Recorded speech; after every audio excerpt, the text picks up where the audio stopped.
July 3rd, 1863. 15,000 men line up at the edge of a Pennsylvania field.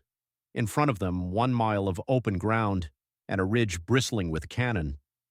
Their commander has just bet an entire nation on a single charge across that field. Most of them will never reach the other side, and the decision to send them, one of the greatest generals in American history called, in his own words, all his fault. We're taught Gettysburg as the turning point. 3 days, the high water mark, the war turns, the end. But that flattens what actually happened. For 2 of those 3 days, the South was winning. The Confederacy was closer to victory than your history class ever admitted. And the battle didn't turn because of destiny. It turned because of one fatal decision. So what really happened on those 3 days in Pennsylvania?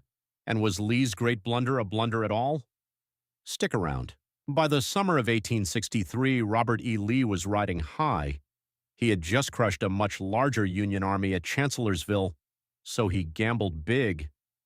Instead of waiting to be attacked, he marched his army north, out of Virginia, across the Potomac, and straight into Pennsylvania. This was an invasion of the North.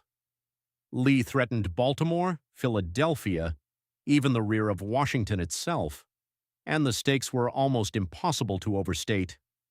According to the record, if the Union Army was overwhelmed here, the great cities of the North would lie at Lee's mercy, and the Confederacy would, in all probability, finally be recognized by the powers of Europe.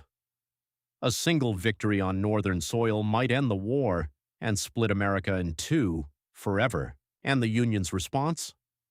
3 days before the biggest battle of the war, they changed commanders.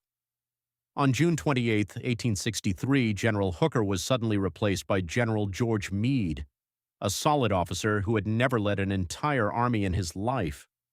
He took command of 90,000 men and a bleeding nation with almost no time to prepare. Neither side actually planned to fight at Gettysburg. It was a small Pennsylvania town where 10 roads happened to meet. The armies stumbled into each other, and the most crucial battle of the war began almost by accident. And here is the part they leave out. For the next 2 days, against everything you were taught, the South was winning. Part 2.